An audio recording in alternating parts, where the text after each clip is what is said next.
Okay, everyone knows that smartphones and social media can be bad for mental health, but phones are a tool, and if we use them well, they can also be really beneficial for mental health. So let me share with you how I use mostly free apps on my phone to build healthy, tiny little habits to help maintain and improve my mental health. Okay, so most of the apps I'll recommend are free, and in case you're wondering, none of the apps in this video sponsor me. I just want to share what's working for me. Okay, so first one, habit tracker. Whenever I have something that I want to improve in my life, whether it's my marriage or my stress levels, I choose a small practical goal to move in that direction. But the key to making progress towards that goal is to have a system that supports that goal. So for example, I want to improve my marriage and my goal is to work through the Love Dare book. So my system is to read one chapter of the book every morning before I start work. I'll set a reminder in my phone and then I'll check it off in the Habit app when I'm done. Now you could use the Habit Tracker app to build any positive habit like gratitude practice, scheduled worry, exercise, or checking in with your AA sponsor. And I put the widget for this app on my home screen, and I have a personal rule that I don't get to watch my shows until I've done it. So that's my system for doing tiny little new habits. Okay, and speaking of systems, I use the Reminders app all the time. Now, these apps are great because they free you from the mental load of remembering all the good things and touch points you want to do. So not only do I use it to support my fragmented working memory, but I also put in a reminder to do things like text a friend every couple of days or snuggle with my daughter. And these reminders help me do a lot of the maintenance tasks that don't come easy for me, mostly with relationships. But you can also use it for things like setting goals and remembering to take your medications. My friend has a reminder to eat her lunch because she often forgets, but then she gets really cranky. So when you have a recurring reminder, you'll take care of the little habits that add up to better mental health. And again, systems are better than resolutions. Okay, the next one I use all the time is Notes. This can help you relieve your mental load. So I use the Notes app really frequently, not just to like jot down things so that I don't forget them, but I pretty frequently use them for brain dumps. So when I'm really upset, anxious, or overwhelmed, Notes is great because I can just put it all in there.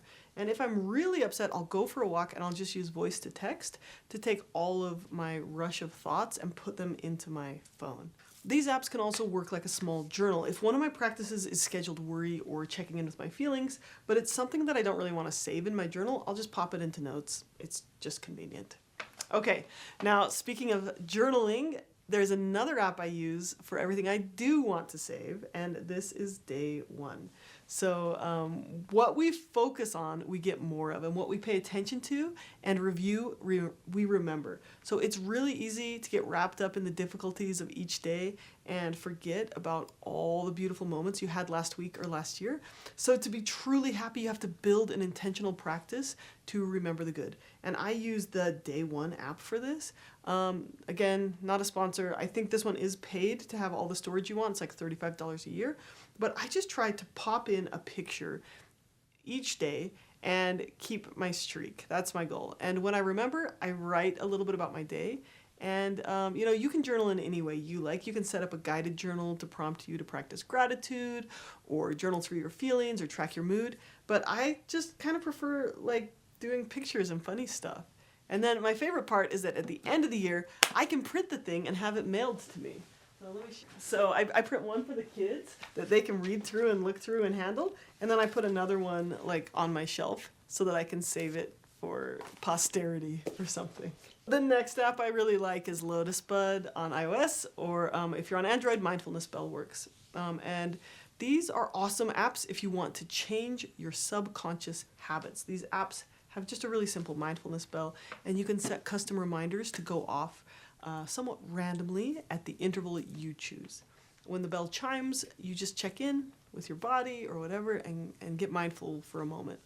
So if you're trying to train your nervous system to be calmer, you could use it to remind you to soften your shoulders or to take a slow breath.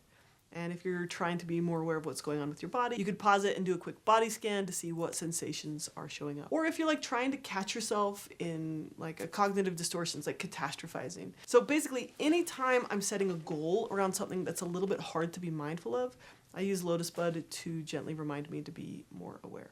Number 6, cycle tracker. So let's face it, ladies, hormones mess with our thoughts and emotions. So for example, about once a month, I start to believe that I'm a terrible human being and no one loves me. And if in that moment I check my cycle tracker, it will inform me that my period is going to start in like 12 hours and PMS is just a liar and to eat more chocolate and take a hot bath. Okay, number 7.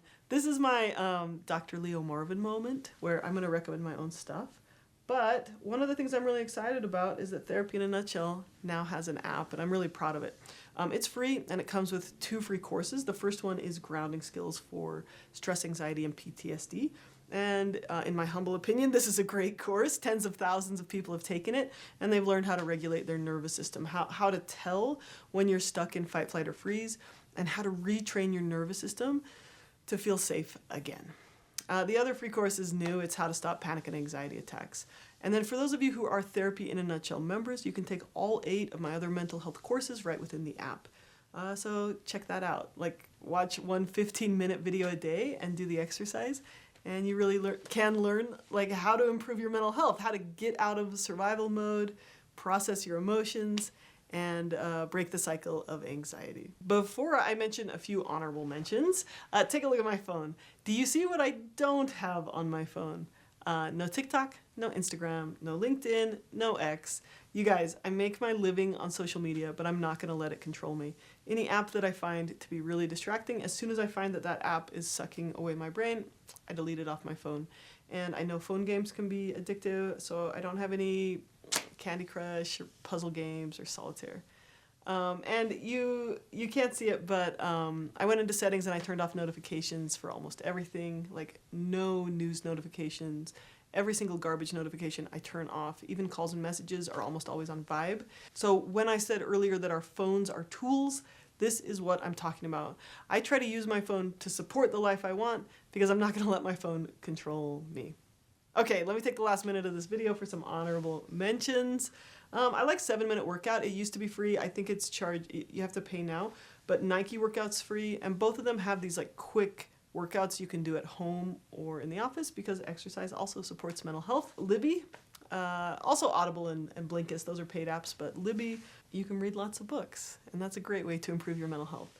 Okay, podcasts, I only listen to funny podcasts, so for me, nothing is better than mowing the lawn while listening to Wait, Wait, Don't Tell Me. Calendar app, great way to keep your life from feeling hectic and overwhelming. And then I just have a bunch of other apps that I consider pretty positive. All Trails tells you where you can go hike because nature is super good for your mood and energy. Merlin Bird ID can help you identify a bird just by turning on the microphone.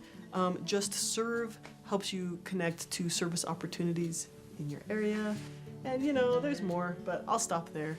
So that's how I use my phone to improve mental health. I think it's really important to set up systems to build these tiny mental health habits in your life because our environment is probably the #1 predictor for how our mood is and how our health is. And if you spend a lot of time on your phone, that's your environment. So let's make it a positive space.